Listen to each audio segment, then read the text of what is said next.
چوتھے سپارے میں سورہ آل عمران کی آیت نمبر 185 تک 185 یہاں تک ہم نے گزشتہ درس میں ترجمہ کیا تھا۔ آیت نمبر 185 اس کو ہم دوبارہ دیکھیں گے۔ اس کے بارے میں بڑی اہم باتیں جو ہیں مفسرین کرام نے جو لکھی ہیں، آج انشاءاللہ میں ان کو عرض کروں گا۔ اللہ تبارک و تعالیٰ نے ارشاد فرمایا کل نفس ذائقۃ الموت، یعنی یہ آیت عرف عام میں جس کو مشہور کہتے ہیں، بڑی مشہور ہے کہ ہم اکثر اس کو سنتے ہیں اور جنازے کے موقع پہ یا اسی طرح کوئی ایصال ثواب کی محفل ہو تو ان مواقع پہ اس کو تلاوت کیا جاتا ہے۔ اللہ تبارک و تعالیٰ نے فرمایا کل نفس ذائقۃ الموت، ہر نفس نے موت کا ذائقہ چکھنا ہے۔ وَإِنَّمَا تُوَفَّوْنَ أُجُورَكُمْ يَوْمَ الْقِيَامَةِ، تم اپنے پورے اجر پاؤ گے قیامت کے دن۔ یعنی دنیا میں نہ تو کسی کی نیکی کا اس کا پورا صلہ اور اجر ملے گا، نہ ہی کسی کی برائی کا بدلہ اور اس کی سزا اس کو دنیا میں پوری ملے گی۔ اس کے لیے اللہ تبارک و تعالیٰ نے قیامت کا دن مقرر کیا ہے کہ اس دن فیصلے ہوں گے اور پھر اس کے بعد جنت یا جہنم میں جائیں گے۔ نیک لوگوں کو ان کا اجر و ثواب جنت کی صورت میں ملے گا اور بروں کو ان کی سزا جہنم کی صورت میں ملے گی۔ فمن زحزح عن النار، پس جو آگ سے جہنم سے بچا لیا گیا، دور رکھا گیا، وادخل الجنہ، اور جنت میں داخل کر دیا گیا، فقد فاز، بے شک وہ کامیاب ہو گیا۔ کہ جس کو جہنم سے محفوظ رکھا گیا، جہنم سے بچ گیا، جنت میں چلا گیا تو وہ کامیاب ہو گیا۔ وَمَا الْحَيَاةُ الدُّنْيَا إِلَّا مَتَاعُ الْغُرُورِ، اور دنیا کی زندگی نہیں ہے مگر ایک دھوکے کا سامان۔ متاع الغرور، متاع سامان، غرور دھوکے کا سامان ہے۔ موت کے بارے میں امام قرطبی رحمۃ اللہ تعالیٰ علیہ نے اس آیت کے ضمن میں بڑی اہم باتیں لکھی ہیں۔ سب سے پہلی بات یہ کہ موت ایک ایسی اٹل حقیقت ہے کہ جس کا کوئی انکار نہیں کرتا۔ اس کے لیے کوئی مسلمان ہونے کی ضرورت نہیں ہے کہ مسلمان موت کو مانتے ہیں، دوسرے نہیں مانتے۔ اس کے لیے کسی مذہب کا پیروکار ہونا ضروری نہیں ہے کہ کوئی مذہب کا اگر پیروکار ہے تو وہ موت کو مانتا ہے، جو مذہب کا پیروکار نہیں ہے وہ نہیں مانتا ہے۔ کوئی اللہ تعالیٰ کو مانتا ہے یا نہیں مانتا ہے، موت ایک ایسی اٹل حقیقت ہے کہ اس کو سب کو یقین کرنا پڑتا ہے کہ جی موت آئے گی۔ جو بھی اس دنیا میں آیا ہے اس نے جانا ہے، بشرطے کہ انسان کی عقل و حواس وہ اس کے ٹھکانے ہوں تو پھر وہ موت کا انکار نہیں کرتا کہ جی موت تو ضرور آئے گی، جو بھی اس دنیا میں آیا اس نے جانا ہے۔ اور ہر جاندار، انسان ہو، حیوان ہو، حتیٰ کہ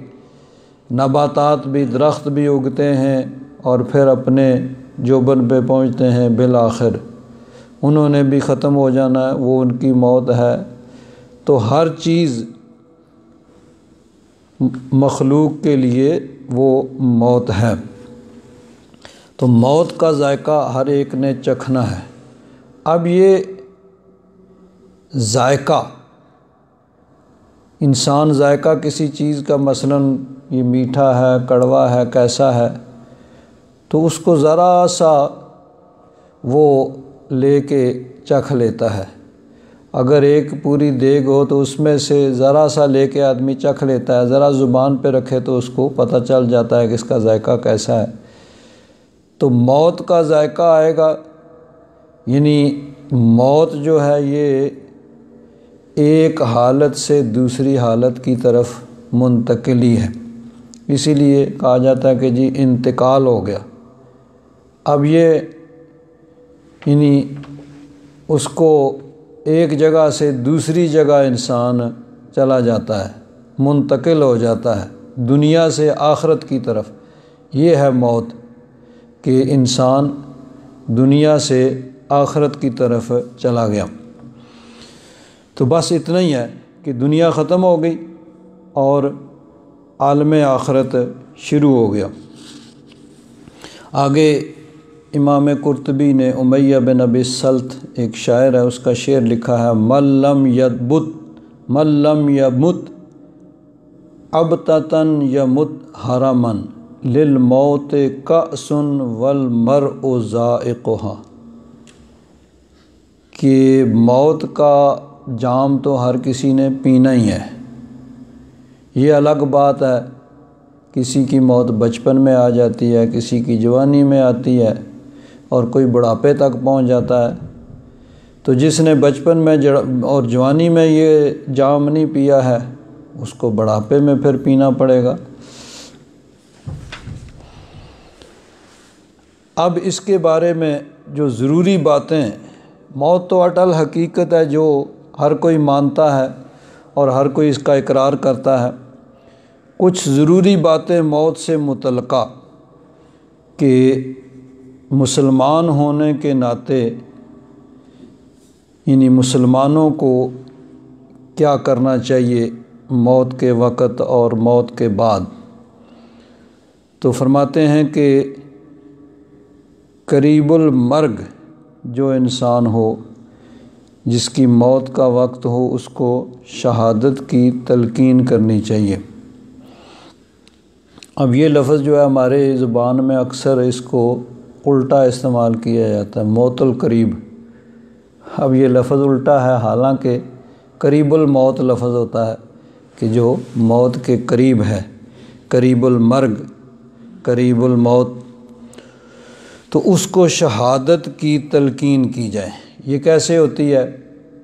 کہ اس کے قریب آدمی کلمہ شریف پڑھے، لا الہ الا اللہ محمد الرسول اللہ، اشہد ان لا الہ الا اللہ وحدہ لا شریک لہ واشہد ان محمدا عبدہ ورسولہ، یعنی اس کے قریب اس طرح پڑھا جائے کہ وہ سنے اور سن کر وہ بھی پڑھے۔ اب بعض اوقات تو انسان کا یعنی وہ پتہ نہیں چلتا ہے، لیکن بعض اوقات پتہ چل جاتا ہے کہ اب اس کی موت کا وقت قریب ہے یا اس کی جان نکل رہی ہے۔ تو ایسی صورت میں اگر وہ ہوش و حواس میں ہے تو اس کو تنقین کرنے کا مطلب یہی ہے کہ اس کے پاس پڑھا جائے، لیکن فقہاء نے کہا کہ اس کو پڑھنے کے لیے نہیں کہا جائے گا۔ وہ اس لیے کہ وہ وقت سختی کا ہو سکتا ہے، وہ تکلیف میں ہو تو پڑھنے سے خدا نخواستہ انکار نہ کر دے، اس لیے اس کو پڑھنے کے لیے نہیں کہا جائے گا۔ ہاں پڑھا جائے گا کہ وہ بھی پڑھ کر سن کر وہ بھی پڑھے۔ حدیث پاک میں آتا ہے، نبی کریم صلی اللہ علیہ وسلم نے ارشاد فرمایا، لقنوا موتاکم لا الہ الا اللہ۔ تو اپنے مردوں کو یعنی جن کی موت کا وقت آ گیا ان کو لا الہ الا اللہ یعنی کلمہ شریف پڑھنے کی تلقین کرو۔ اور یہ بھی ایک حدیث پاک میں آتا ہے کہ من کان آخر کلامہ لا الہ الا اللہ محمد الرسول اللہ، یعنی کلمہ شریف جو آخر میں پڑھے گا دخل الجنت، یعنی وہ اس کے جنتی ہونے کی علامت ہوگی کہ جس کو آخری وقت میں کلمہ نصیب ہو جائے۔ اسی طرح جس آدمی پہ موت کا وقت ہے اس کے قریب سورہ یاسین شریف پڑھنا بھی مستحب ہے، کہ نبی کریم صلی اللہ علیہ وسلم نے ارشاد فرمایا اقرؤ یاسین علی موتاکم، کہ مردوں پر اب اس سے مراد وہ بھی ہے کہ جس کی موت کا وقت ہے اور جو فوت ہو چکا ہے، دونوں کے لیے سورہ یاسین پڑھی جائے گی۔ اسی طرح ایک حدیث پاک میں فرمایا ما من میت یقرأ عندہ سورۃ یاسین الا ہون علیہ الموت، کہ جس بھی قریب المرگ شخص، جو انسان جس کی موت کا وقت آ گیا ہے، اس کے قریب سورہ یاسین شریف پڑھی جائے گی تو اس کے لیے موت آسان ہو جائے گی، تو اس لیے اس کے قریب یعنی سورہ یاسین شریف پڑھنی چاہیے۔ آگے امام قرطبی فرماتے ہیں کہ جب آدمی فوت ہو جاتا ہے تو اب وہ مکلف نہیں رہا، جب تک زندہ انسان تو وہ پابند اور مکلف ہے شرع کا، کہ شریعت کے احکام اس پہ لاگو ہیں۔ اب موت واقعہ ہوگی، اس کا دنیا کا عالم ختم ہو گیا، اب وہ مکلف نہیں ہے۔ اب اس کے بارے میں زندوں کو کیا احکام ہیں کہ کس طرح یعنی زندوں کو اس کے ساتھ یعنی رویہ اور سلوک کرنا چاہیے، تو فرماتے ہیں کہ زندوں پر کچھ احکام لازم ہوتے ہیں۔ ان میں سے یہ ہے کہ اب اس کی آنکھیں بند کی جائیں، اس کے جو احباب ہیں، رشتہ دار ہیں، ان کو ان کی موت کی خبر دی جائے، اور پھر آگے اس کے غسل کی، کفن کی، دفن کی تیاری کی جائے۔ اب یعنی مردہ جس حالت میں ہو اسی حالت میں اس کو یعنی رکھا جائے گا۔ اب مرنے کے بعد اس کے بال وغیرہ کاٹنے یا اس طرح کی کوئی چیزیں اس کی ضرورت نہیں ہے۔ اور نبی کریم صلی اللہ علیہ وسلم کی حدیث پاک ہے عجلوا بدفن جیفتکم،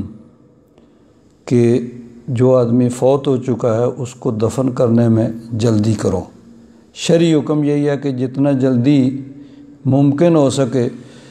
اس کے غسل، کفن، جنازے کا اہتمام کیا جائے اور پھر اس کو جلدی دفن کیا جائے۔ اسرعوا بالجنازہ، دبے کہ جنازہ بھی جلدی لے کے جاؤ، کیونکہ جب انسان فوت ہو جاتا ہے تو اب زندوں پہ جو اس کے احکام ہیں وہ یہی ہیں کہ اس کے غسل، کفن، جنازہ اور دفن۔ تو ایک حدیث پاک میں آتا ہے کہ مردے کو جلدی لے جاؤ، اگر تو وہ نیک آدمی ہے تو وہ تو خود ہی جلدی چاہتا ہے کہ مجھے جلدی لے جاؤ، جلدی لے جاؤ، اور اگر برا ہے تو وہ تو نہیں جانا چاہتا، وہ تو پکار کے کہتا ہے، انسان نہیں سن سکتے کہ مجھے کہاں لے کے جا رہے ہو، لیکن حضور نے فرمایا کہ اگر برا ہے تو تم اس کو کیوں اٹھا کے رکھو گے یا تم اس کو کیوں سنبھال کے رکھو گے، تمہیں کیا ضرورت پڑی۔ تو اس لیے یعنی دفن وغیرہ میں جتنا جلدی ممکن ہو سکے اس کا اہتمام کرنا چاہیے۔ اس میں سب سے پہلی چیز ہے میت کو غسل دینا۔ اب میت کو غسل جو ہے اس کا وہی طریقہ ہے جس طرح انسان خود غسل کرتا ہے، کہ سب سے پہلے استنجا وغیرہ کیا جاتا ہے، پھر وضو کیا جاتا ہے، پھر سارے جسم پر پانی بہایا جاتا ہے۔ تو میت کو بھی اسی طرح غسل دیا جاتا ہے کہ پہلے استنجا وغیرہ کروا کے پھر اس کو وضو کرایا جاتا ہے۔ اب وضو میں انسان سب سے پہلے ہاتھ دھوتا ہے، کہ ہاتھوں کے ساتھ انسان نے باقی اعضاء کو دھونا ہوتا ہے۔ قرآن پاک میں ارشاد فرمایا کہ اذا قمتم الی الصلاۃ فاغسلوا وجوہکم، چہروں کو دھونے سے شروع کیا کہ سب سے پہلا فرض چہرے، فاغسلوا وجوہکم وایدیکم الی المرافق، پھر فرمایا کہ دونوں ہاتھوں کو کونیوں سمیت، اور وامسحوا رؤوسکم، سر کا مسح، اور ارجلکم، پاؤں کو دھو ٹخنوں سمیت۔ یہ 4 فرض ہیں وضو کے۔ تو چونکہ ہاتھوں کے ساتھ باقی اعضاء کو دھویا جاتا ہے تو اس لیے سب سے پہلے دونوں ہاتھ، جب ہم وضو کرتے ہیں تو دونوں ہاتھوں کو اچھی طرح 3 دفعہ دھویا جاتا ہے۔ اب مردے نے تو چونکہ خود نہیں کرنا ہے، اس کو تو زندہ انسانوں نے کروانا ہے، تو اس لیے اس کا پہلے چہرے کو دھویا جائے گا، پھر دونوں ہاتھوں کو کونیوں سمیت، پھر سر کا مسح کیا جائے گا، پھر دونوں پاؤں کو ٹخنوں سمیت دھو کے پھر اس کے سارے جسم پر اچھی طرح پانی بہایا جائے گا۔ پہلے زمانے میں وہ بیری کے پتر وغیرہ پانی میں ڈالے جاتے تھے، آج کے دور میں اچھے صابن مل جاتے ہیں، تو صابن کے ساتھ اچھی طرح اس کے جسم کو صابن وغیرہ لگا کے اچھی طرح پانی اس کے 3 دفعہ اس کے اوپر بہایا جائے، 3 دفعہ 5 دفعہ 7 دفعہ ہو سکتا ہے، یعنی آج کے دور میں تو چونکہ شاور وغیرہ ہوتا ہے تو یعنی اچھی طرح، تاکہ سارا جسم اچھی طرح دھل جائے، یہ اس کا طریقہ ہے۔ اب غسل دینے کے لیے سب سے جو اس کا قریبی ہو اس کا حق اور فرض بنتا ہے کہ وہ اس کو غسل دے۔ باپ ہے تو بیٹا ہے تو باپ، بھائی وغیرہ جو اس کے قریبی ہیں، دوست احباب ہیں، ان کو چاہیے کہ وہ اس کو غسل دیں۔ اب ہمارے ہاں جو یعنی پاکستان میں خاص طور پہ اس معاشرے میں اور بھی بہت سی اس طرح کی چیزیں ہیں۔ ایک یہ بھی چیز ہے کہ کچھ لوگوں کو ڈر لگتا ہے، کچھ کو شرم آتی ہے، یعنی باپ جس نے اپنی اولاد کے لیے نہ دن دیکھا نہ رات، نہ گرمی نہ سردی، نہ بارش نہ دھوپ، تو جس نے سب کچھ کیا، اب ان کو اس سے شرم آ رہی ہے، بھئی اس کو کیسے ہم ہاتھ لگائیں یا کیسے اس کو غسل دیں، یا ان کو ڈر لگ رہا ہے۔ وہاں ایسے ہوتا ہے، اب مسجد میں جاتے ہیں جی، وہ کوئی غسل دینے والا آدمی جی، اور اگر وہ کہے بھئی یہاں کوئی نہیں ہے تو پھر وہ وہاں شروع کر دیتے ہیں بھئی یہاں کوئی آدمی غسل دینے والا نہیں رکھا ہے۔ تو اس نے ساری عمر کی کس کے لیے؟ جس کے لیے اس نے ساری عمر سب کچھ کیا ہے۔ بعض لوگ اولاد کے لیے غلط کام بھی کرتے ہیں، ناجائز اور حرام بھی کرتے ہیں، تو جن کے لیے سب کچھ کیا اب ان کو شرم آ رہی ہے، ڈر لگ رہا ہے، تو کوئی دوسرا تو اس طریقے سے نہیں کرے گا نا، وہ تو ایک ڈیوٹی اور ذمہ داری کے طور پر کرے گا نا، جس پیار سے محبت سے اپنے پیارے اولاد، بھائی، باپ، رشتہ دار یا دوست احباب کریں گے، اس طرح کوئی دوسرا تو نہیں کر سکتا۔ تو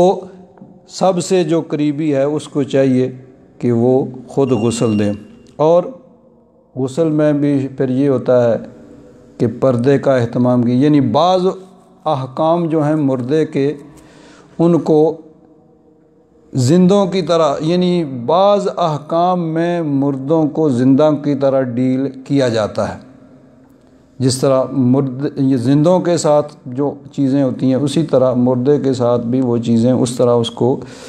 ڈیل کرنے کا حکم ہے۔ مثلاً پردے کا اہتمام کرنا چاہیے غسل دیتے ہوئے، اور پانی جو ہے جس طرح انسان نارمل خود استعمال کرتا ہے، نہ زیادہ ٹھنڈا ہو نہ گرم ہو، تو اس کی بھی کوشش کرنی چاہیے کہ زیادہ ٹھنڈا نہ ہو گرم نہ ہو، یہ ساری چیزیں۔ تو اب ہر چیز میں تو ظاہر بات ہے کہ وہ زندہ تو نہیں ہے کہ زندوں کی طرح اس کو کہا جائے، اب اس کو دفنانا ہے، وہ تو ایک حکم ہے، اس کے سوا تو کوئی چارہ نہیں ہے نا۔ تو بعض احکام میں اس کے حکم جو ہے وہ زندوں کی طرح اس کو، جس طرح پردے کا حکم، پانی ٹھنڈا گرم وغیرہ۔ تو غسل کے بعد پھر اس کو کفن پہنایا جائے گا۔ کفن سنت جو ہے مرد کے لیے 3 کپڑے ہیں، ایک ہوتا ہے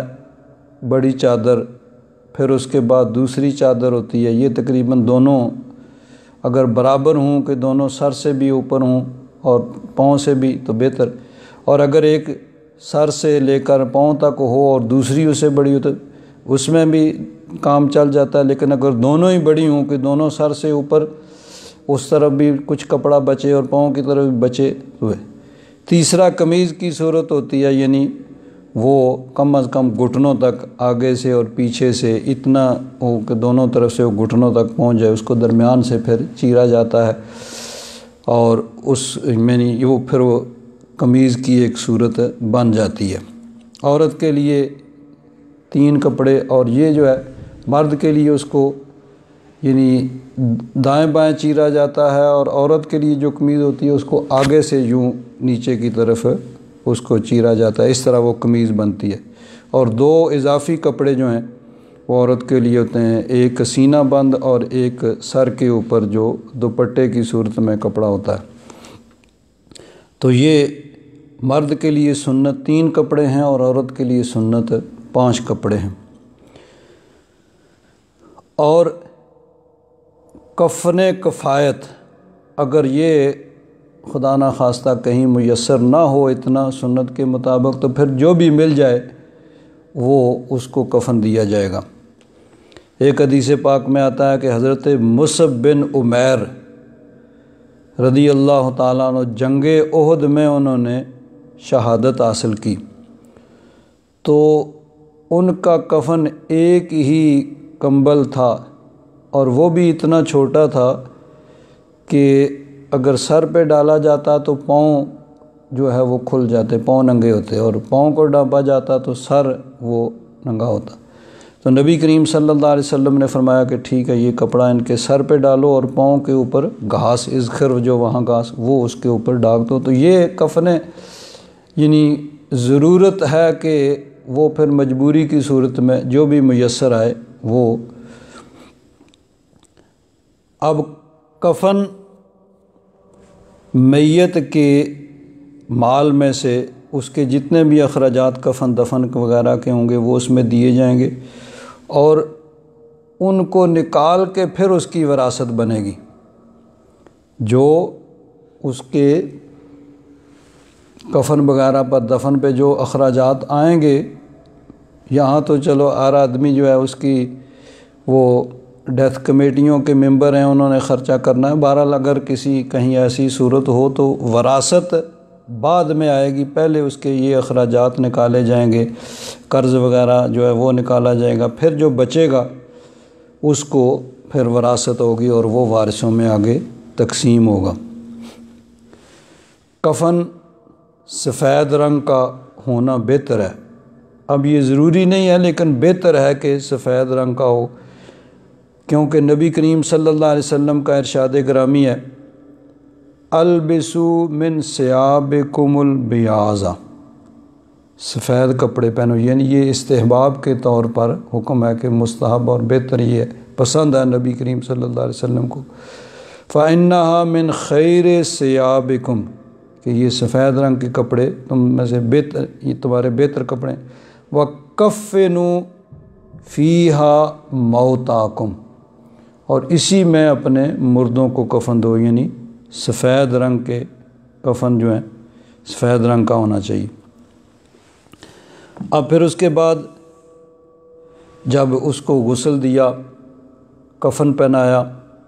اب کفن کو لپیٹنا جو ہے اس کا بھی طریقہ ہے کہ پہلے تو جو قمیص ہے اس کو درست کیا جائے گا، پھر دونوں چادریں، اس کا سنت طریقہ جو ہے وہ یہ فقہاء نے لکھا ہے کہ ایک چادر جو ہے پہلے اس کو بائیں طرف سے لپیٹا جائے گا، پھر دائیں طرف سے، یعنی جس طرح زندہ انسان ایسے کرتا ہے نا، پہلے یوں اور پھر یہ دائیں طرف اوپر آتی ہے، اسی طرح مردے کا بھی اس کی جو بائیں طرف سے چادر کو پہلے لپیٹا جائے گا اور پھر دائیں طرف سے لپیٹا جائے گا، پھر دوسری چادر کو بائیں طرف سے لپیٹا جائے گا، پھر دائیں طرف سے لپیٹا جائے گا۔ اور عام طور پر 3 اس کے ساتھ ہوتی ہیں وہ کپڑے جن کے ساتھ اس کو باندھا جاتا ہے، درمیان والی وہ بڑی ہوتا ہے، بڑا کپڑا ہوتا ہے، اس کو پہلے رکھتے ہیں، پھر کفن رکھا جاتا ہے تاکہ جب کفن لپیٹا جائے تو نیچے سے نکلتا ہے، پھر اس کو باندھا جاتا ہے، اور پھر سر کی طرف اور پاؤں کی طرف بھی 2 کپڑوں کے ساتھ اس کے کفن کو باندھا جاتا ہے۔ اب جنازے کا موقع آ گیا تو اس میں بھی یعنی حد الامکان جتنا ہو سکے جلدی کی جائے۔ اب یہ جس طرح بہت زیادہ دیر کی جاتی ہے، فلاں انتظار آ رہا ہے، فلاں آ رہا ہے، فلاں آ رہا ہے، اور اس میں بعض اوقات 1-1 2-2 دن بھی لگ جاتے ہیں، تو یہ یعنی مناسب نہیں ہے۔ کوشش کرنی چاہیے کہ جتنا جلدی ہو سکے جنازہ جو ہے وہ کرنا چاہیے، کیونکہ نبی کریم صلی اللہ علیہ وسلم کا ارشاد گرامی ہے، اسرعوا بالجنازۃ، جنازہ جو ہے اس میں جلدی کرو، فَإِن تَکُ صَالِحَةٌ فَخَيْرٌ تُقَدِّمُونَهَا إِلَيْهِ، اگر نیک آدمی ہے تو اس کو تو تم بھلائی کی طرف ہی لے کے جا رہے ہو، وہ خود چاہتا ہے کہ جلدی مجھے وہاں پہنچاؤ، وَإِن تَكُ غَيْرُ ذَلِكَ، اور اگر وہ اس کے علاوہ یعنی برا ہے تو فَشَرٌ تَدَعُونَهُ عَنْ رِقَابِكُمْ، تو وہ برائی ہے، تم اس کو اپنے کندھوں میں کہاں اٹھاؤ گے، اس کو بھی جلدی کرو، پھر آگے لے جاؤ۔ اب نبی کریم صلی اللہ علیہ وسلم کی حدیث پاک ہے، حق المسلم علی المسلم خمس، مسلمان کے مسلمان پر 5 حق ہیں۔ رد السلام، سلام کا جواب دینا، اگر کوئی سلام کرے تو اس کا سلام کا جواب، و عیادۃ المریض، کوئی بیمار ہو تو اس کی عیادت، اس کی بیمار پرسی کرنا، و اتباع الجنائز، جنازوں کے ساتھ جانا، یعنی یہ بھی زندوں کا ایک اپنے مسلمان بھائی کا حق ہے کہ اس کے جنازے میں کفن دفن میں شامل ہو، و اجابت الدعوہ، دعوت کو قبول کرنا، و تشمیت العاطس، کوئی چھینک لے تو چھینک کا جواب دینا، اس کا طریقہ یہ ہے کہ جس کو چھینک آئے وہ الحمدللہ کہے، اور سننے والا یرحمک اللہ کہے، اور آگے سے پھر وہ چھینک مارنے والا وہ کہے یہدیکم اللہ و یصلح بالکم۔ بہرحال کم از کم یہ ہے کہ وہ الحمدللہ کہے تو سننے والا اس کے جواب میں یرحمک اللہ کہے۔ تو یہ بھی زندوں کے مردوں پر یعنی زندوں کا حق اور فرض بنتا ہے۔ جنازہ فرض کفایہ ہے، یعنی اگر کچھ لوگ پڑھ لیں گے تو باقی بری الذمہ ہو جائیں گے، اور اگر کوئی بھی نہیں پڑھے گا تو پھر وہاں جو لوگ موجود ہوں گے وہ سب کے سب گناہ گار ہوں گے، کیونکہ اب سب پہ فرض تھا لیکن کچھ کے ادا کرنے سے باقیوں کے ذمہ سے بھی وہ ساقط ہو جائے گا۔ تو یہ فرض کفایہ ہے، یعنی کچھ لوگوں کے ادا کرنے سے باقی لوگ بری الذمہ ہو جائیں گے، لیکن کسی نے نہیں کیا تو سب لوگ وہ اس فرض کے تارک اور مجرم ہوں گے۔ ہاں یہ ہے کہ ثواب تو ظاہر بات ہے کہ انہی کو ملے گا جو اس میں شامل ہوں گے، باقی بری الذمہ ہوں گے، یعنی ان پہ گناہ نہیں ہوگا اور نہ آنے کا، لیکن ثواب تو ان کو ملے گا جو اس میں شامل ہوں گے۔ ایک حدیث پاک میں نبی کریم صلی اللہ علیہ وسلم نے فرمایا کہ جو آدمی کسی مسلمان کے جنازے میں شامل ہوتا ہے اس کو 1 قیراط ثواب ملتا ہے، اور جو جنازے کے ساتھ دفن میں بھی شامل ہوتا ہے اس کو 2 قیراط ثواب ملتا ہے۔ اب قیراط جو ہے ایک یہ پیمانہ ہے یا ایک سکہ ہوتا تھا،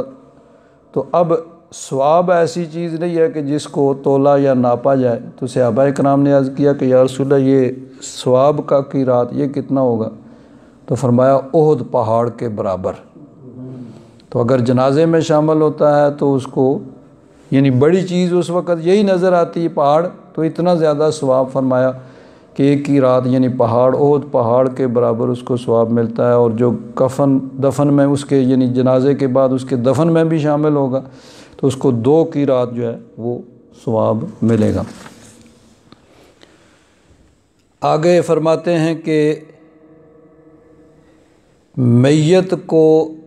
مٹی میں دفن کرنا، یعنی یہی اسلامی شرعی حکم ہے کہ زمین کے اندر اس کو دفن کیا جائے اور اس کو مٹی کے اندر چھپانا، مٹی سے ڈھانپ دینا۔ اب جو مروجہ اور مستحب طریقہ یہ ہے کہ اس کی قبر بنائی جائے اور قبر کے اندر اس کو رکھا جائے، اس کے یعنی اگر سخت زمین ہو جس طرح عرب میں ہوتی تھی تو اس میں وہ سائیڈ والی ہوتی تھی، سامویں قبر ہوتی تھی، تو درمیان سے شق جو چیر کے اس طرح بھی ہو سکتی ہے۔ اس میں بہتر یہ ہے کہ یعنی اس کو اسی طرح یعنی اینٹیں وغیرہ نہ لگائی جائیں، اور اگر ضرورت بھی پڑے تو بہتر ہے کچی اینٹیں لگائی جائیں۔ آج کل عموماً پکی اینٹوں کی بنائی جاتی ہے،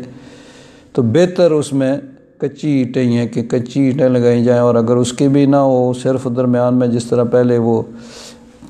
اس کو کھود کے درمیان میں اس طرح بناتے تھے تو وہ سب سے بہتر ہے۔ پھر اس کے اوپر یعنی اس کے اوپر کچھ چیزیں جس طرح وہ پڑیاں وغیرہ رکھتے ہیں تاکہ ڈائریکٹ قبر کے اوپر مٹی جو ہے اس کے جسم کے اوپر مٹی نہ آئے، یہ ایک مستحب طریقہ ہے۔ تو یہ کچھ چیزیں ہیں جو مردے کے حقوق ہیں زندوں پر۔ اب اس کے بعد ایک اور بڑی اہم بات ہے کہ نبی کریم صلی اللہ علیہ وسلم نے ارشاد فرمایا مردوں کو گالیاں نہ دو، اور فرمایا کہ وہ جو کچھ انہوں نے آگے بھیجا تھا اس کو انہوں نے پا لیا ہے، وہ اس تک پہنچ چکے ہیں، اب ان کو برا بھلا کہنے کی ضرورت نہیں۔ ایک حدیث پاک میں اذکروا محاسن موتاکم، کہ اپنے مردے جو دنیا سے جا چکے ہیں ان کے محاسن، اچھی باتوں کا ذکر کرو، اور ان کی جو عیب تھے ان سے اپنی زبانوں کو بند رکھو۔ تو اب ان کے عیوب بیان کرنے سے چونکہ کوئی فائدہ نہیں ہے تو اس لیے ان کے عیوب بیان کرنے سے منع کیا۔ ہاں، اچھی باتیں بیان کرنے میں دوسروں کو تلقین ہوتی ہے، دوسروں کے لیے ترغیب ہوتی ہے، تو اس لیے اچھائیاں جو ہیں ان کی بیان کرنی چاہیے، برائیوں سے اپنی زبان کو روکنا چاہیے۔ تو یہ کچھ اہم چیزیں ہیں جو اس کے ضمن میں امام قرطبی رحمۃ اللہ تعالیٰ علیہ نے ذکر کی۔ تو اللہ تبارک و تعالیٰ نے ارشاد فرمایا کل نفس ذائقۃ الموت، ہر نفس نے موت کا ذائقہ چکھنا ہے۔ وَإِنَّمَا تُوَفَّوْنَ أُجُورَكُمْ يَوْمَ الْقِيَامَةِ، اور تم اپنے پورے اجر پاؤ گے قیامت کے دن۔ فَمَنْ زُحْزِحَ عَنِ النَّارِ وَأُدْخِلَ الْجَنَّةَ، تو جو جہنم سے، آگ سے، دوزخ سے دور کیا گیا، دور رکھا گیا اور جنت میں داخل کر دیا گیا، فقد فاز، بے شک وہی کامیاب ہوا۔ اب دنیا میں کامیابی کے معیار اور پیرامیٹرز ہر انسان کے اپنے اپنے ہوتے ہیں کہ کامیاب کس کو کہا جاتا ہے۔ جو آدمی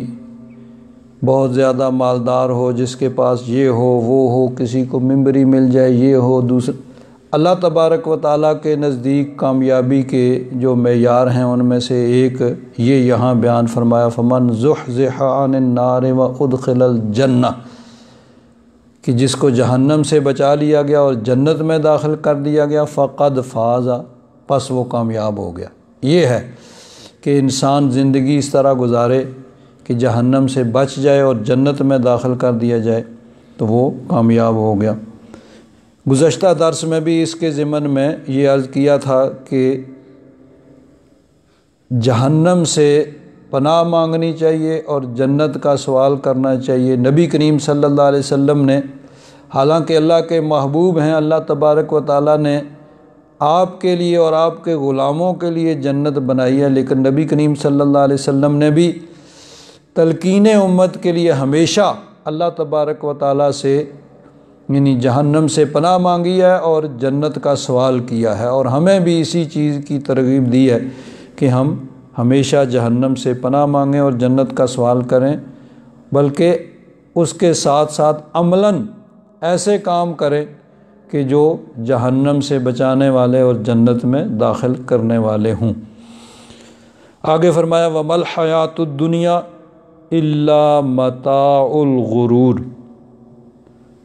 اور دنیا کی زندگی تو نہیں ہے مگر ایک دھوکے کا سامان۔ یہ بھی یہ جملہ جو آیت کا ہے بڑا سبق آموز اور بڑا اہم ہے، بڑا غور طلب ہے کہ اللہ تبارک و تعالیٰ نے فرمایا کہ دنیا یہ دھوکے کا سامان ہے، کہ انسان دنیا میں آ کے دنیا کے اندر ایسے کھو جاتا ہے کہ وہ آخرت کو بھول جاتا ہے کہ میں نے ہمیشہ اس دنیا میں نہیں رہنا ہے، میں بڑے تھوڑے سے وقت کے لیے آیا ہوں اور تھوڑے سے وقت کے بعد پھر میں نے آگے چلے جانا ہے، اور اصل جو ہے وہ آخرت ہے، جہاں پہ ہمیشہ ہمیشہ رہنا ہے، اور وہاں فیصلے پھر دنیا کی اس زندگی کے اعمال، اس کے عقائد اور اعمال کے مطابق ہوں گے کہ کس نے جنت میں جانا ہے اور کس نے جہنم میں جانا ہے۔ حدیث پاک میں آتا ہے، بخاری شریف کی حدیث ہے، حضرت عبداللہ بن عمر رضی اللہ تعالیٰ عنہ فرماتے ہیں کہ رسول اللہ صلی اللہ تعالیٰ علیہ وسلم نے میرا کندھا پکڑ کر فرمایا، کندھے کو پکڑ کر یوں یعنی متوجہ کر کے کہ آدمی غور سے بات سنے، بڑی اہم بات ہے، فرمایا کن فی الدنیا کا انکا غریب او عابری سبیل، فرمایا دنیا میں ایسے ہو جاؤ جیسے کوئی مسافر ہے، مسافر کہیں پہ تھوڑی دیر کے لیے ٹھہرتا ہے تو وہاں پہ اس طرح وہ دل نہیں لگا لیتا کہ پھر وہاں سے نکلنا اس کے لیے وہ اچھا نہ اس کو لگے یا اس کو پسند نہ ہو، تو فرمایا کہ دنیا میں ایسے ہو جاؤ جیسے کوئی مسافر ہے، کوئی راہ گزرو ہے، کہیں پہ ٹھہرتا ہے۔ اور پھر حضرت عبداللہ بن عمر فرمایا کرتے تھے کہ جب شام ہو تو صبح کا انتظار نہ کرو، اور صبح ہو تو شام کا انتظار نہ کرو۔ اس کا مفہوم یہ بیان کیا گیا ہے کہ عام طور پر جو اچھے اور نیکی کے اعمال ہوتے ہیں ان کو آدمی کہتا ہے اچھا چلو کل کر لیں گے، اچھا کل سے شروع کریں گے، اگلے ہفتے سے شروع کریں گے، اچھا چلو اچھا یہ کر لیں پھر کرتے ہیں، اچھا یہ کام کر لیں پھر کرتے، یعنی نیکی کے کاموں کو انسان وہ مؤخر کرتا رہتا ہے۔ نفس و شیطان انسان کو وہ ترغیب دیتے ہیں کہ چلو کوئی بات نہیں، بڑی عمر پڑی ہے، ابھی کیا گزرا ہے، ابھی چل ٹھیک ہے شروع کر دیں گے، ابھی بس کرتے ہیں۔ تو یہ یعنی نیکی کے کاموں کو انسان اس طرح مؤخر کرتا رہتا ہے، اور برائی اور غلط کام جو ہوتے ہیں اس میں پھر چونکہ نفس و شیطان کی طرف سے کوئی رکاوٹ نہیں ہوتی ہے تو وہ تو انسان یعنی جلدی کرتا ہے، اور نیکی کے کاموں میں پھر انسان سوچ میں پڑ جاتا ہے اچھا یہ کر لیں گے یہ کر لیں۔ تو حضرت عبداللہ بن عمر فرماتے کہ صبح ہو جائے تو شام کا انتظار نہ کرو، اور شام ہو تو صبح، کل کس نے دیکھا ہے کہ آئے گا کہ نہیں آئے گا، جو کرنا ہے ابھی کرو۔ اور فرماتے صحت کے ایام میں بیماری کے لیے عمل کر لو، کہ جب بیماری آ جائے گی تو پھر انسان کچھ نہیں کر سکتا، تو اس لیے صحت میں یا جوانی میں بڑھاپے کے آنے سے پہلے بڑھاپا آتا ہے تو پھر بھی بہت سے مسائل ہوتے ہیں، انسان کو بہت سی چیزیں یاد نہیں رہتی، بہت سے کام کرنا چاہتا ہے نہیں کر سکتا ہے، تو وہ بیماری اور بڑھاپے کے آنے سے پہلے صحت اور جوانی میں تم عمل کر لو، اور زندگی میں موت کے لیے عمل کر لو کہ جب موت آ جائے گی تو پھر تو سب کچھ وہ دفتر بند ہو جائیں گے، تو اس سے پہلے زندگی کے اندر انسان کو نیک اعمال کرنے چاہیے۔ قرآن پاک کے دیگر مقامات پہ بھی اللہ تبارک و تعالیٰ نے اس زندگی، یہ جو دنیا کی زندگی ہے، اس کو مثال کے ساتھ بیان فرمایا۔ سورہ حدید میں فرمایا اعلموا، جان لو، انما الحیات الدنیا لعب و لہو، کہ دنیا کی زندگی کھیل تماشا ہے۔ جس طرح ہوتا ہے نا تھوڑی دیر کا ہوتا ہے بس پھر ختم ہو جاتا ہے، تھوڑی دیر گراؤنڈ میں میچ ہو رہا ہے تو وہاں شور ہے، ہنگامہ ہے، ختم ہو گیا، سب لوگ اپنے اپنے گھروں کو چلے گئے، پھر وہاں ویرانی ہوگی، کچھ نہیں، وہاں کوئی نہیں ہے، تو یہی حال دنیا کا ہے۔ تو فرمایا جان لو کہ دنیا کی زندگی کھیل تماشا ہے، وزینتن، اور زیب و زینت ہے عارضی، وتفاخر بینکم، اور ایک دوسرے پہ فخر کرنا ہے۔ ہر آدمی کوشش کرتا ہے کہ ایک دوسرے سے بڑھ کے دنیا میں وہ دنیا کے کام کرے اور دنیا میں اپنی نام پیدا کرے، یا دنیا کے اندر ایک سے بڑھ کر ایک، اس طرح یعنی فلاں کی اس طرح کی کوٹھی ہے میری اس سے بہتر ہونی چاہیے، فلاں کی اس طرح کی گاڑی ہے میری اس، یعنی یہ چیزیں ہیں ایک دوسرے کے اوپر فخر کرنا۔ وَتَكَاثُرٌ فِي الْأَمْوَالِ وَالْأَوْلَادِ، مال و اولاد میں دوسروں سے بڑھ کر طلب کرنا، یہ ہے زندگی۔ کا مَثَلِ غَيْثٍ، اس کی ایک مثال بیان فرمائی جیسے کہ بارش، اعجب الکفار نباتہ، بارش ہوتی ہے تو سبزہ اگتا ہے تو وہ کسانوں کو بہت اچھا لگتا ہے، دل کو بہت بھاتا ہے، لیکن پھر کیا ہوتا ہے؟ ثم یہیج، پھر وہ خشک ہو جاتا ہے، فتراہ مصفرا، تو اس کو زرد دیکھے گا، ثم یکون حطاما، پھر چورا چورا ہو جاتا۔ تو یہی حال انسان کی زندگی کا ہے۔ وفی الآخرۃ عذاب شدید ومغفرۃ من اللہ ورضوان، اور آخرت میں عذاب شدید بھی ہے اور اللہ کی مغفرت اور اس کی رضا بھی ہے۔ عذاب شدید اس کے لیے ہے کہ جس نے اس زندگی کو اللہ رسول کے حکم کے خلاف گزارا، اللہ رسول کے حکم کو ترک کیا، اور مغفرۃ من اللہ ورضوان، اللہ کی مغفرت اور اس کی خوشنودی کس کے لیے ہے؟ جس نے اللہ رسول کے حکم کے مطابق زندگی کو گزارا۔ اور آخر میں پھر وہی جملہ ہے، وَمَا الْحَيَاةُ الدُّنْيَا إِلَّا مَتَاعُ الْغُرُورِ، اور یہ دنیا کی زندگی تو نہیں ہے مگر دھوکے کا سامان ہے۔ ایک جگہ فرمایا سورہ آل عمران میں، زُيِّنَ لِلنَّاسِ حُبُّ الشَّهَوَاتِ مِنَ النِّسَاءِ وَالْبَنِينَ وَالْقَنَاطِيرِ الْمُقَنطَرَةِ مِنَ الذَّهَبِ وَالْفِضَّةِ وَالْخَيْلِ الْمُسَوَّمَةِ وَالْأَنْعَامِ وَالْحَرْثِ، زُيِّنَ مزین بنایا گیا، یعنی اس کو دلوں کے اندر اچھی جو چیز لگتی ہے مزین کی گئی ہے لوگوں کے لیے۔ حب الشہوات، شہوات جو چیزیں جن کی طرف دل کھینچے ان کی محبت، من النساء عورتوں میں سے، والبنین اور بیٹوں میں سے، والقناطیر المقنطرہ،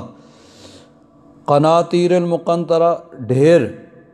من الذهب والفضہ سونے چاندی کے ڈھیر یعنی مال و دولت کے ڈھیر، والخیل المسومہ اور نشان زدہ گھوڑے، والانعام اور چوپائے، والحرث کھیتیاں، یہ ساری چیزیں یعنی انسان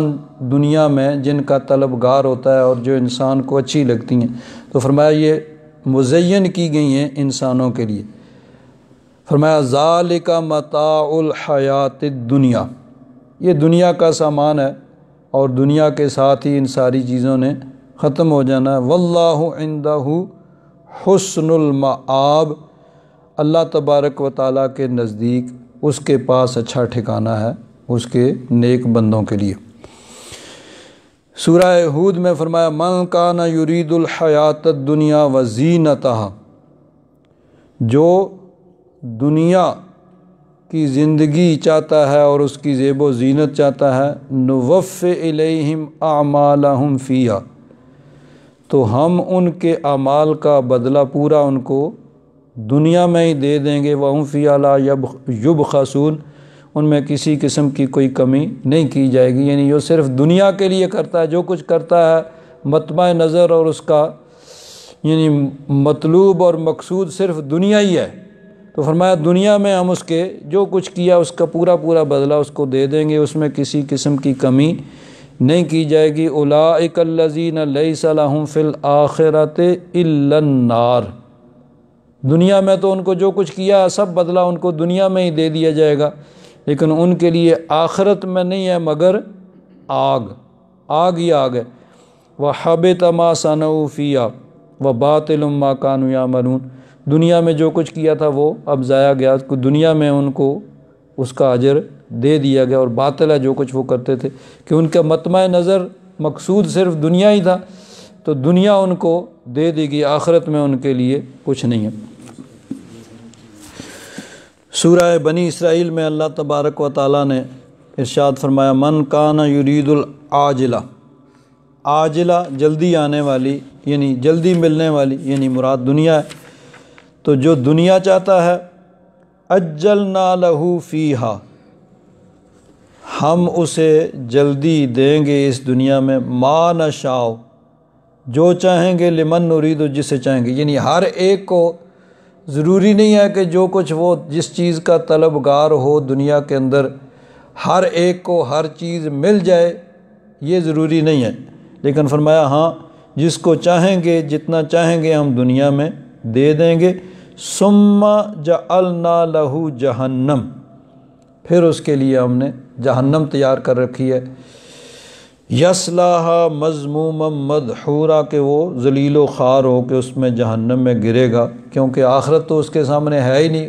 آخرت کے لیے تو اس نے کچھ کیا ہی نہیں۔ اور آگے فرمایا ومن اراد الآخرہ، جس نے آخرت کا ارادہ کیا، وسعی لہا سعیہا، صرف ارادہ ہی نہیں بلکہ اس کے لیے اپنی جتنا اس سے ہو سکتا تھا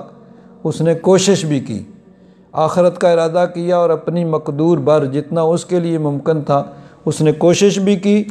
وَهُوَ مُؤْمِنٌ، اور وہ مومن ہے۔ یہ بنیادی شرط ہے ایمان۔ تو جس مومن نے آخرت کا ارادہ کیا اور اپنی مقدور بر جتنا اس سے ہو سکتا تھا کوشش بھی کی، فَأُولَٰئِكَ كَانَ سَعْيُهُمْ مَشْكُورًا، تو ان کی کوشش اللہ کی بارگاہ میں مقبول ہے، یعنی اللہ تبارک و تعالیٰ ان کو آخرت میں اس کا بدلہ عطا فرمائے گا۔ اسی طرح 25واں سپارہ ہے سورہ الشورى، اس کے اندر بھی اسی مضمون کو اللہ تبارک و تعالیٰ نے بیان فرمایا، من کان یرید حرث الآخرۃ نزد لہ فی حرثہ، جو آخرت کی کھیتی چاہتا ہے یعنی آخرت میں اپنے اعمال کی جزا چاہتا ہے، ہم اس کی کھیتی میں اضافہ یعنی اس کے ثواب میں، اعمال کے ثواب میں، اجر و ثواب میں اضافہ فرمائیں گے۔ ومن کان یرید حرث الدنیا نؤتیہ منہا، تو جو دنیا کی کھیتی چاہتا ہے یعنی اپنا جو بھی کام ہے مقصد صرف دنیا ہے کہ دنیا میں میری شہرت ہو جائے، مول و دولت مل جائے، ہر نعمت مل جائے، ہر آسائش مجھے مل جائے، تو صرف اور صرف دنیا کے لیے کرتا ہے، نؤتیہ منہا، اس میں سے کچھ، یعنی ضروری نہیں کہ سب کچھ مل جائے لیکن فرمایا کہ اس کو ہم دے دیں گے، وَمَا لَهُ فِي الْآخِرَةِ مِن نصیب، آخرت میں پھر اس کے لیے کچھ نہیں ہے۔ تو نیک اعمال وہ اللہ تبارک و تعالیٰ کی رضا کے لیے، اس کے حکم پر عمل کرنے کے لیے اور آخرت کے اصول کے لیے کرنے چاہیے، اللہ تبارک و تعالیٰ پھر دنیا میں بھی عطا فرماتا ہے۔ حدیث پاک میں آتا ہے، حضرت عقبہ بن عامر رضی اللہ تعالیٰ عنہ فرماتے ہیں، ایک دن رسول اللہ صلی اللہ علیہ وسلم تشریف لائے اور شہدائے احد پر نماز جنازہ پڑھی، یعنی نبی کریم صلی اللہ علیہ وسلم نے جب احد کے غزوہ کے بعد شہداء پر نماز جنازہ پڑھی اور ان کو دفنایا گیا، لیکن بعد میں بھی نبی کریم صلی اللہ علیہ وسلم وہاں اکثر جایا کرتے تھے، وہاں ان کے لیے یعنی دعا فرمایا کرتے تھے، لیکن حضور نے اپنے ظاہری حیات کے آخر میں پھر ایک دفعہ حضور وہاں احد میں تشریف لے گئے اور احد والوں کے لیے وہ جو وہاں شہداء دفن ہیں ان کی پھر حضور نے نماز جنازہ ادا فرمائی، اور پھر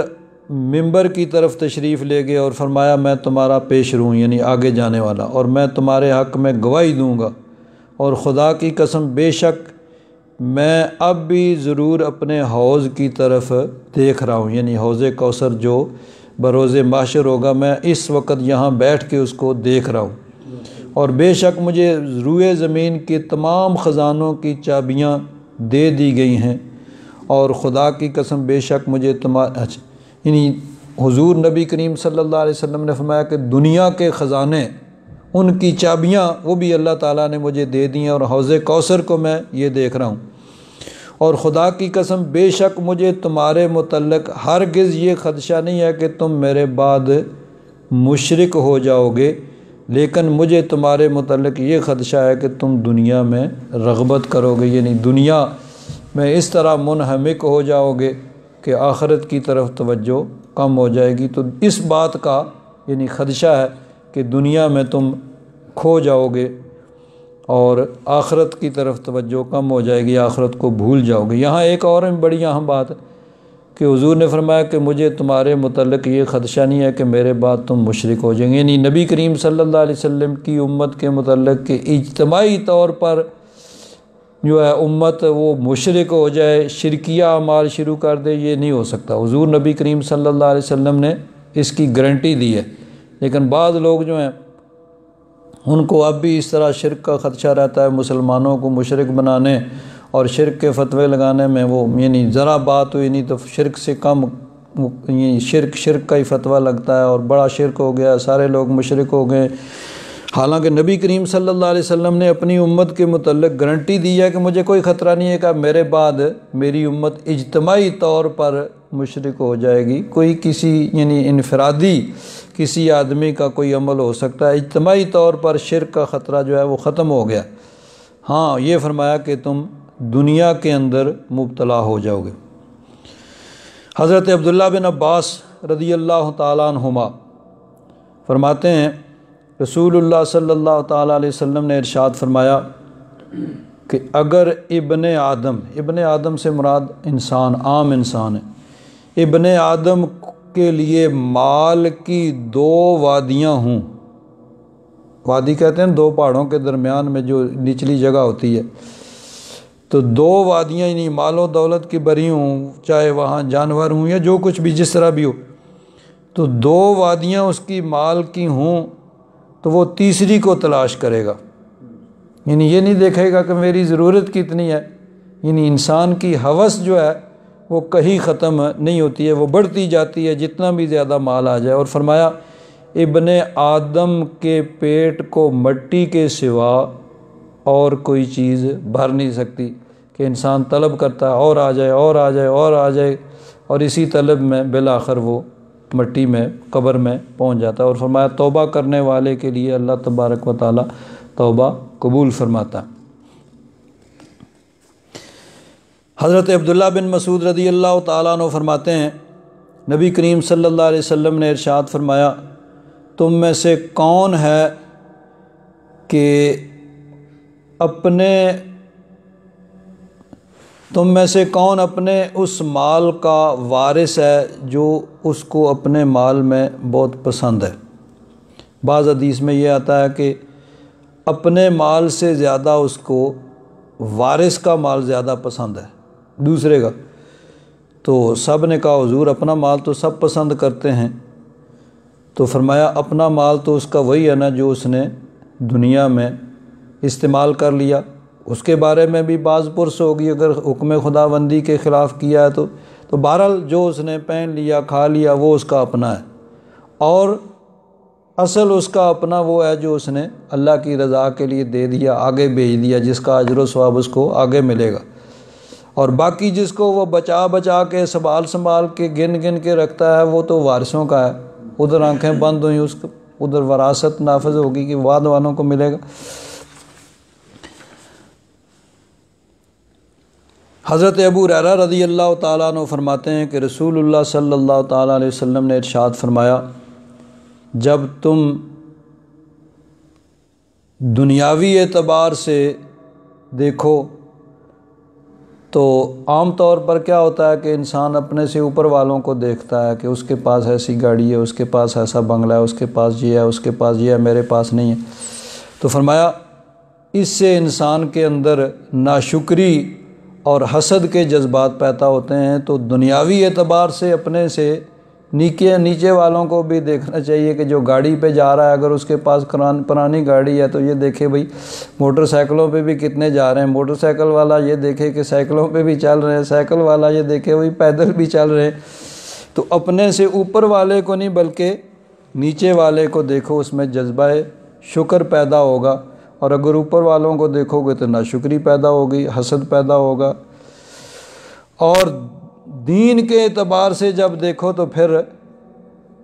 عام طور پر پھر انسان کی فطرت یہ ہے کہ انسان کہتا ہے کہ میں تو جمعہ پڑھنے جاتا ہوں، چلو نماز نہیں پڑھتا، جمعہ تو جاتا ہوں نا ہر جمعہ، فلاں تو جمعہ کو بھی نہیں جاتا ہے۔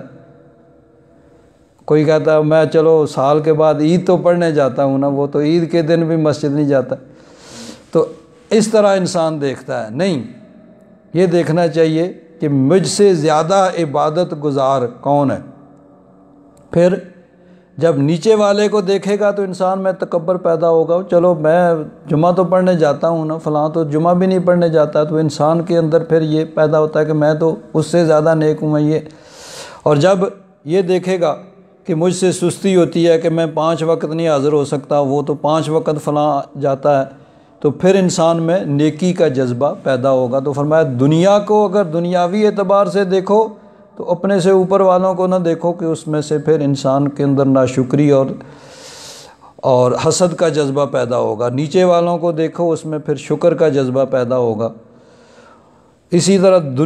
دین کے اعتبار سے جب دیکھو تو نیچے والوں کو نہ دیکھو، پھر تکبر پیدا ہوگا، اوپر والوں کو دیکھو جو تم سے زیادہ نیک متقی پرہیزگار ہیں، پھر تمہارے اندر بھی عبادت کا اور جذبہ پیدا ہوگا۔ اب اس میں ایک بڑی اہم بات کہ دنیا کے متعلق فرمایا کہ مل حیات الدنیا الا متاع الغرور، دنیا ایک دھوکے کا سامان ہے۔ اب دنیا کس چیز کو کہتے ہیں؟ مولانا روم رحمۃ اللہ تعالیٰ علیہ نے یہ نقطہ بیان کیا، فرماتے ہیں چیست دنیا از خدا غافل شدن، دنیا وہ ہے جو اللہ تعالیٰ سے انسان کو غافل کر دے، اس کا نام دنیا ہے۔ نئے کماشو نکرا و فرزند و زن، یہ یعنی کپڑے اور چاندی اور فرزند اور زن یعنی بیوی بچے، اگر ان میں سے کوئی چیز انسان کو اللہ سے غافل کر رہی ہے تو وہ دنیا ہے، اور اگر یہ چیزیں اللہ سے غافل نہیں کر رہی ہیں تو پھر یہ دین ہے۔ تو دنیا کس چیز کا نام ہے؟ جو دھوکے کا سامان ہے، جو اللہ تعالیٰ سے غافل کر دے۔ اب ایک صاحب دل بزرگ تھے، وہ گئے بیت اللہ شریف حاضر ہوئے تو دیکھا کہ ایک آدمی ملتزم خانہ کعبہ کی وہ جو ہے دہلیز چگاٹھ اس پہ ہاتھ رکھے ہوئے زاروں قطار رو رہا ہے، تو بڑا خیال آیا کہ بڑا یہ یعنی درد والا آدمی ہے۔ صاحب دل تھے، دل کی طرف توجہ کی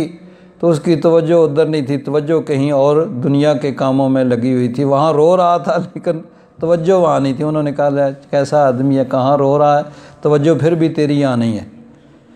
پھر وہاں سے باہر نکلے، بازار میں گئے، ایک بہت بڑی دکان دیکھی جس میں بڑا ساز و سامان ہے، ایک آدمی جو ہے اس کے آگے نوکر چاکر کام کاج کر رہے ہیں، تم یہ کرو، تم وہ کرو، تم یوں کرو، تم ایسے کرو۔ تو بظاہر دیکھ کے سوچا کہ اس کو تو رات کو نیند بھی نہیں آتی ہوگی، اتنا اس کا کاروبار ہے۔ پھر دل کی طرف توجہ کی تو دل دیکھا کہ دل تو اس کا اللہ تبارک و تعالیٰ کی طرف متوجہ ہے۔ تو چیست دنیا از خدا غافل شدن، نئے کماشو نکرا و فرزند و زن، دنیا اس کا نام ہے جس کو اللہ تبارک و تعالیٰ نے دھوکے کا سامان کہا کہ جو انسان کو اللہ تعالیٰ سے غافل کر دے، اور اگر یہ نہ ہو تو یہی دنیا پھر انسان کے لیے آخرت کے سنورنے کا سبب بھی بن سکتا ہے۔ حضرت عثمان غنی رضی اللہ تعالیٰ عنہ کتنے بڑے تاجر تھے، لیکن اسی دنیا کو انہوں نے جنت کے حصول کا سبب بنایا، اور ایک دفعہ نہیں، دو دفعہ نہیں، 3 دفعہ نبی کریم صلی اللہ علیہ وسلم نے ان کے لیے جنت کی گارنٹی دی۔ جب بیر روما کا کنواں خریدا اور وقف کیا مسلمانوں کے لیے، بڑی بھاری قیمت دے کے حضور نے فرمایا عثمان کے لیے جنت ہے۔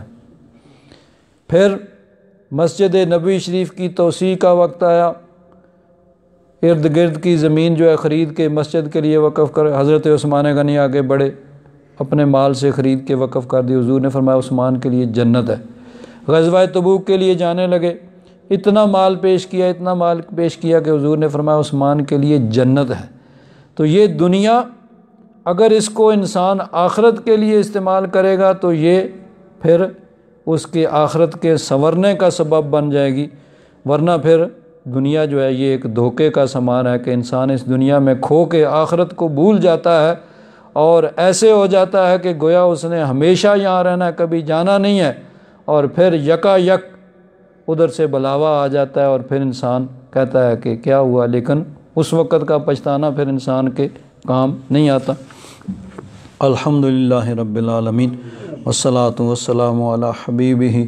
سیدنا و مولانا محمد وعلی آلہ واصحابہ اجمعین۔ اللہم انک عفو کریم تحب العفو فاعف عنا یا غفور یا غفور یا غفور۔ صلی اللہ تعالی علی حبیبہ سیدنا و مولانا محمد وعلی آلہ و اصحابہ اجمعین برحمتک یا